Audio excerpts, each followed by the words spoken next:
Maximize Your Influence is your podcast for the latest persuasion, sales, and negotiation techniques. Our mission is to help you influence on command, anyone, anytime, anywhere.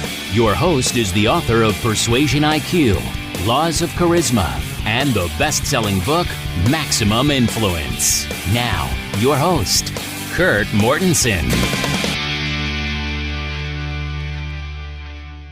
Hello, everyone, and welcome back to Maximize Your Influence. Kurt Mortensen here. Glad to have you here to learn the skills we should have learned in school, the persuasion, motivation, influence, and today, negotiation. And we have a special guest, so get out your notes. Today we have Dr. John Lowry, who is a recognized authority on negotiation through his experience as a lawyer, business consultant, entrepreneur, negotiation coach, and university administrator. His results-focused systematic approach to negotiation has been successfully implemented by thousands of professionals across the United States. Dr. Lowry teaches negotiation at top-ranked Strauss Institute for Dispute Resolution at Pepperdine University School of Law and Vanderbilt University's Masters in Management and Healthcare program. John, welcome to the podcast. Kurt, I'm thrilled to be here. This is going to be fun. Thanks for having me. Oh, good to have you. I mean, negotiation's such a hot topic right now. The persuasion, the influence is important, but then sometimes when you have two persuaders in the same room, we need to negotiate, obviously. But Let's start off with the question of the day. Tell us your favorite joke or embarrassing moment. Well, I'll tell you a story that was an embarrassing moment, but kind of fun. I took my son when he was about 10 years old to an event with legendary race car driver Darrell Waltrip. If you know Darrell Waltrip, Fox News commentator, and it was the opening of a bank. And so we got this picture made with Darrell Waltrip. And as we were getting the picture made, there were all sorts of phones that were being transferred as it relates to people taking pictures. And so I got my phone back. But somehow I got another phone back. And I went home and that evening, and I was putting my kids to bed, and it was about 8 o'clock at night. I'm literally in like just shorts and a t-shirt. All of us are kind of getting ready for bed with young kids. And I'm reading my daughter a story, and my wife comes in her room and says, "John, you've got to come now." And I said, "What's wrong?" And she said, "Well," she goes, "Darrell Waltrip is in our house." And I said, "What? Like Darrell Waltrip, like the guy I just saw?" And she goes, "Yeah, like he's here." And she's like, "You got to come talk to him." I said, "All right, well." So I ran out, and sure enough, there is Darrell Waltrip standing in my entryway by my front door. And I said, "DW, what's up?" And he said, "I think you have my phone." And I was like, "Your phone? How would I have your phone?" And so we're looking all through my house with Darrell Waltrip, the CEO of the bank that had the event. And then there's like 3 or 4 guys outside that I don't know. And we are desperately trying to find this phone. And I have no idea where it is. And so we look. Finally, after about 15 minutes of awkward conversation and frustration of not being able to find his phone, I went out to my car, and in my suit coat pocket, there was an extra phone, which happened to be Darrell Waltrip's phone. So he had tracked it to my house. We knew that it was in my house. We just didn't know where. We joke about this every time we're together. I asked him, I said, "What were the 3 or 4 guys for outside?" And he said, "Well, we didn't know exactly where we were going to retrieve my phone." And so it was a funny, embarrassing moment that has come and passed, but got to be careful of bringing home a celebrity's phone because they might end up in your house looking for it. Especially have the muscle outside thinking, "All right, you don't know you have our phone." It was an accident. Yeah, exactly. So that's my embarrassing story. Love it. That's a fun story. John, I love what you said, that the truth is your relationships, your accomplishments, your income, and I agree with this 100%, all depend on how well you negotiate. Yeah. And you also mentioned that less than 10% of professionals have received any formal training on negotiation skills. What's going on? Why aren't people learning these skills? Yeah, that's interesting. So I define negotiation as a strategic communication process to get a deal or to solve a problem. And in my training that I do across the world with professionals, I will ask them, what percentage of your professional time do you spend engaged in that process? And hands will go up and people will say 60%, 80%, 100%. But it's always somewhere between 70 and 90% of professionals, especially managers or any sort of business owners or salespeople.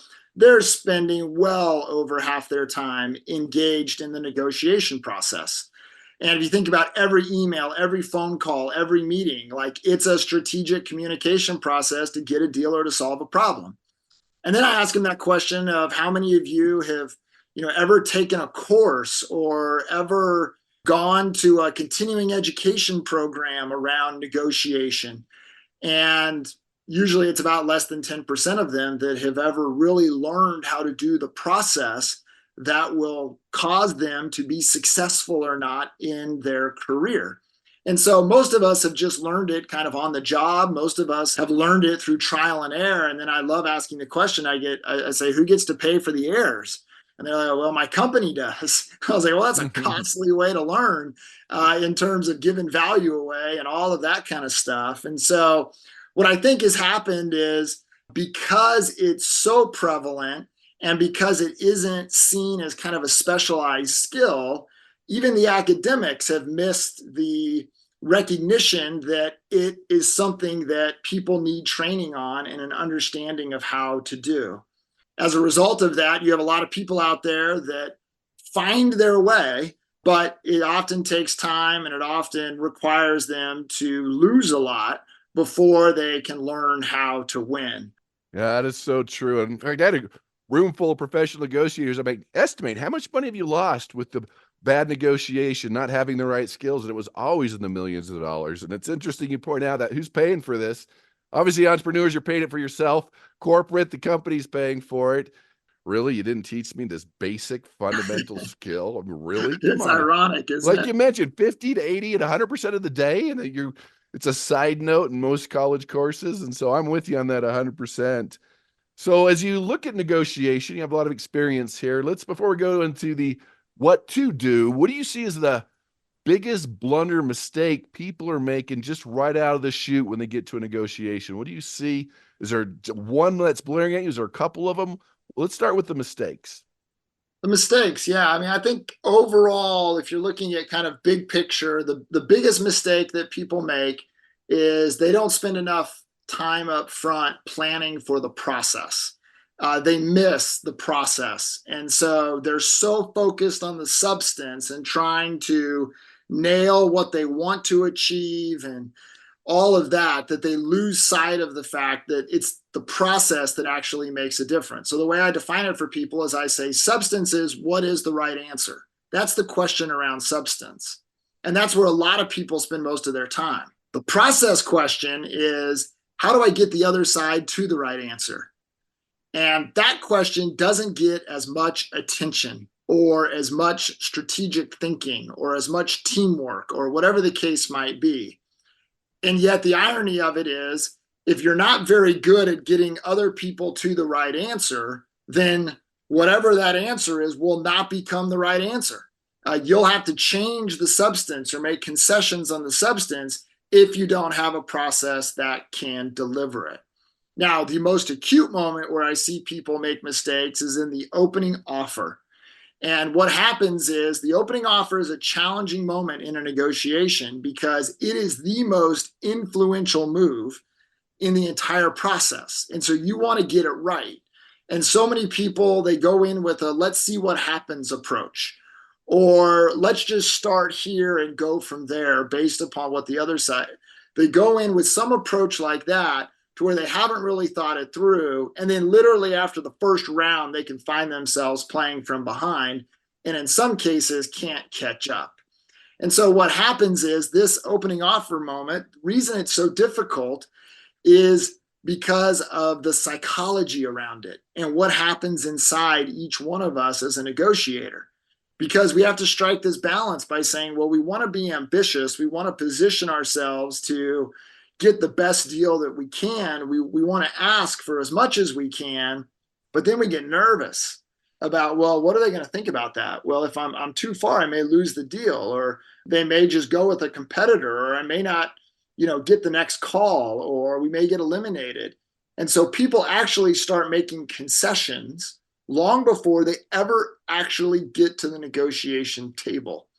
And it's in those concessions that some people go too far with it, to where by the time they get to the opening offer, they've already made so many concessions that they have no chance of getting a good deal because they didn't start out ambitious enough. And the way to deal with it is to develop your skill set to where you know how to back off of an offer that's too ambitious. And because you have the skills and the confidence to be able to handle that moment, you're more likely to be ambitious with the opening number. And there's a lot of research that suggests that being more ambitious with the opening number will help you deliver a better outcome. I love what you said. Let's just see what happens. They're not prepared. They're not ready to roll. And we know that you're going to pay with either your time up front preparing or your lost money in the back end. So let's talk about when you're presenting that opening first offer. How do you skillfully do that? So great question. Really, a strategy to deliver an opening offer is 3 questions: who, where, and how. That's all you got to do, is you got to answer those 3 questions. Who is all about, do you want to put the first number on the table, or do you want to let the other side put the first number on the table? If you decide that you want to put the first number on the table, what you will get for that is influence. If you let the other side put the first number on the table, what you will get with that is information.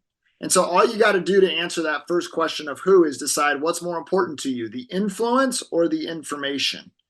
And I would argue that in many cases, the influence is more important, but not always. But in many cases, the influence is the thing to grab in that moment. And then 2 is where. And where you've got to decide, I've kind of created a continuum where in the middle of the continuum is where the agreement is going to happen. It's the agreement zone. And then just outside of the agreement zone is what I call the credible zone. And that's the place where you can start, where both sides aren't in a place to be able to say yes to those offers, but it will start the dance. It will start the negotiation process to where we're going back and forth trying to make this deal happen. And then outside of the credible zone is the insult zone. And that's where that may not get a process started, or maybe we're sending a message.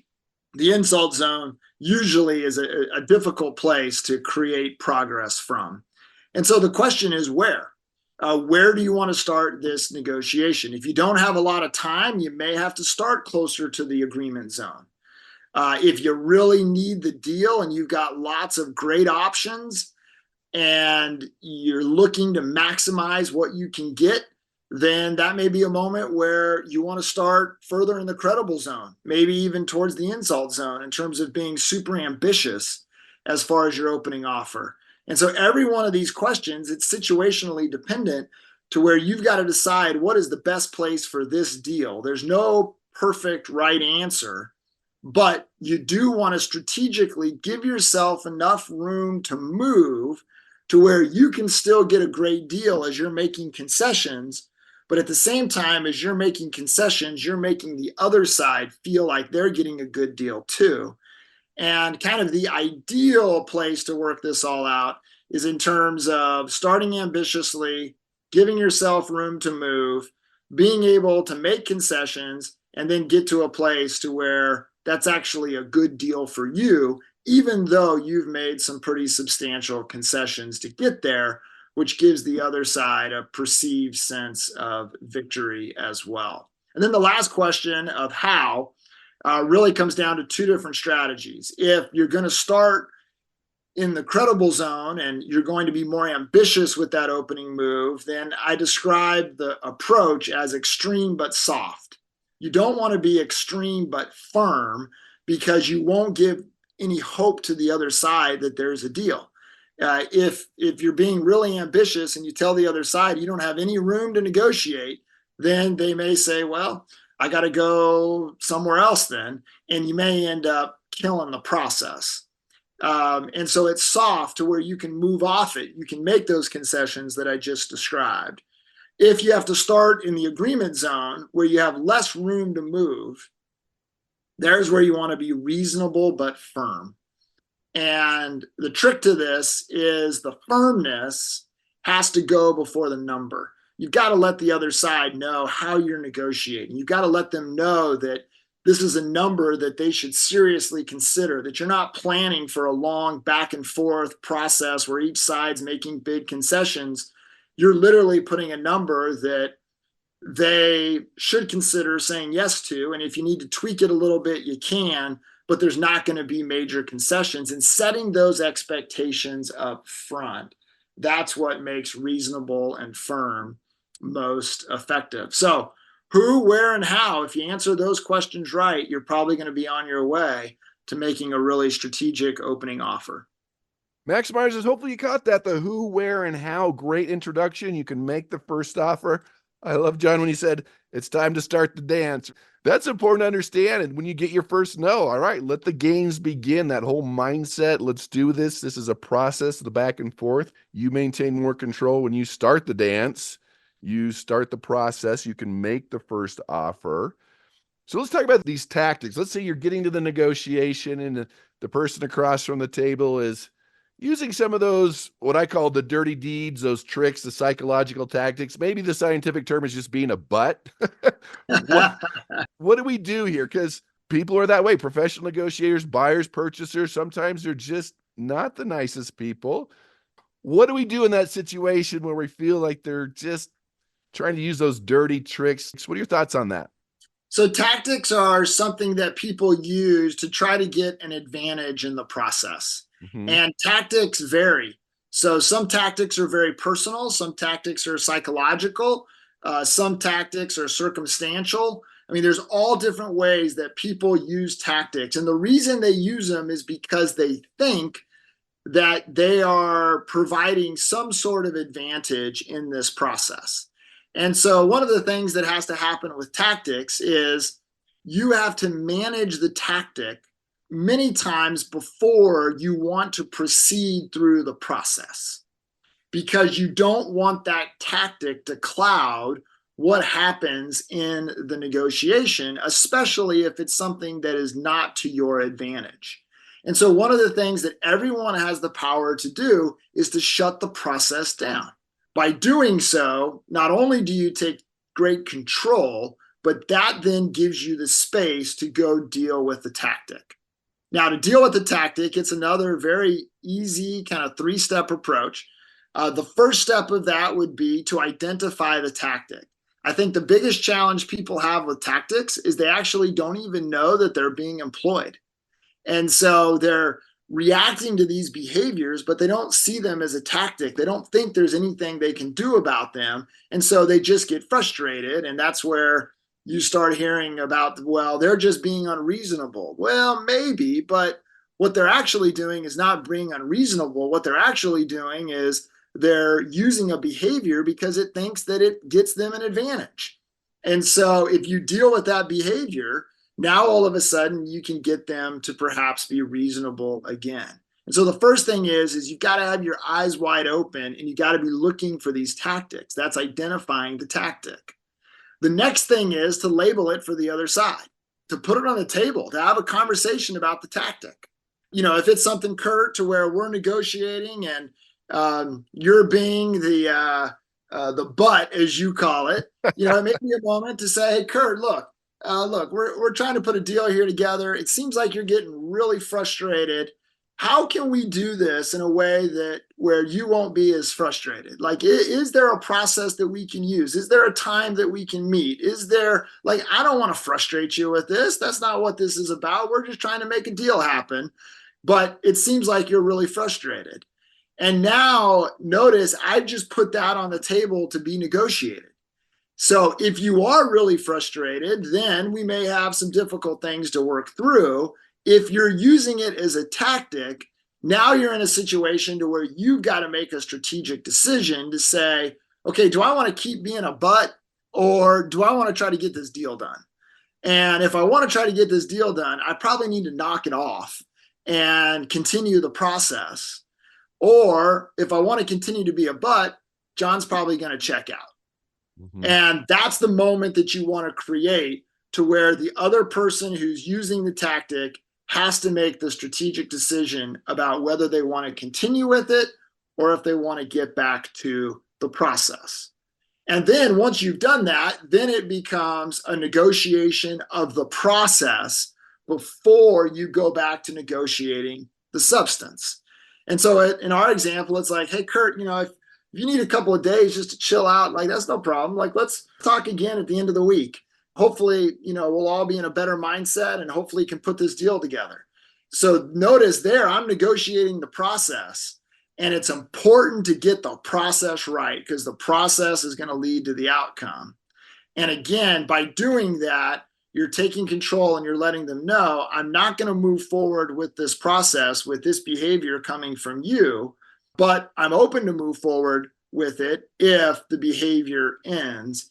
And that, I think, that 3-step process right there, it takes care of about 80 to 90% of the tactics out there. There are some things that people just will continue to do and they won't stop. And there are other ways that you kind of need to deal with it. But that takes care of 80 to 90% of them right there. It would take care of it. You guys use a good cop, bad cop? Like, really? Yeah. I mean, it's calling it out. Exactly. Calling it out, labeling it.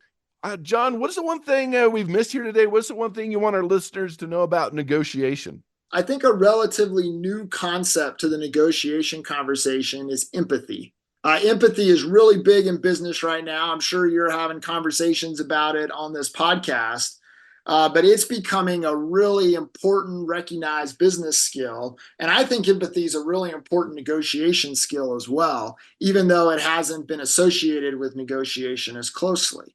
And the reason that empathy is important is because empathy is a vehicle that we can use to identify, learn, understand, and then connect with what really drives people.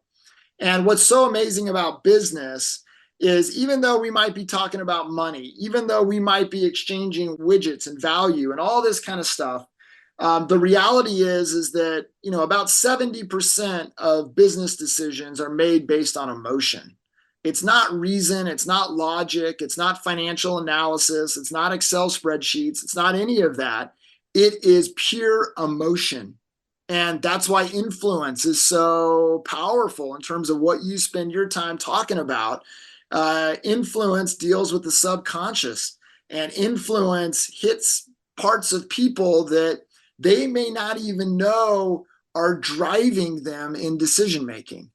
And what I've observed is that the most sophisticated negotiators, instead of saying, well, this is just business, and positioning these very personal things for people like their ego and their fears and their relationships and those types, their values, instead of saying that's irrelevant, what I find is that the most effective negotiators are actually playing into those things, and they're finding creative ways to honor those things in people so that they can get them to more quickly say yes in terms of the substance. And so the way to do it is really easy. It's just asking questions. So instead of coming in seeking to persuade, it's actually coming into the negotiation seeking to understand.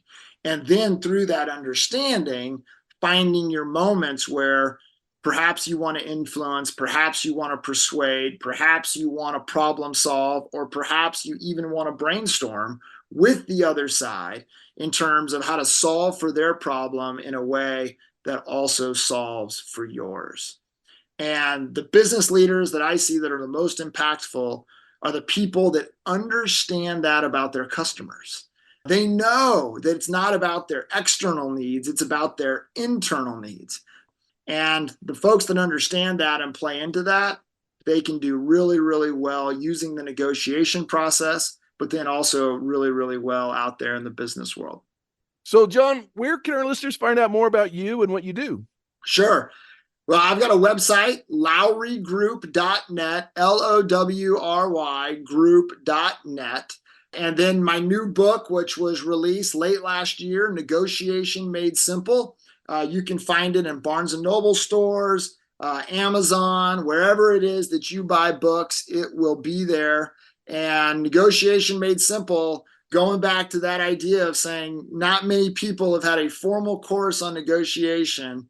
By reading this book and spending about 3 hours, I think that a lot of folks can get caught up in terms of having a baseline understanding of how this process works, knowing the strategic decisions that need to be made to manage it well, and then being in a position to generate a lot more success going forward as a result of being a master negotiator. Thanks, John. That was some powerful information on negotiation. We all negotiate every day. Remember, you can find Maximize Your Influence on iTunes, Spotify, Google Podcasts, iHeart, and YouTube under Maximize Your Influence. Tell your family and friends about the podcast. Go to MaximizeYourInfluence.com for this episode, the links, and to take your free Persuasion IQ assessment. Learn it, do it, become a better negotiator, influencer, become more charismatic, and go out and persuade with power.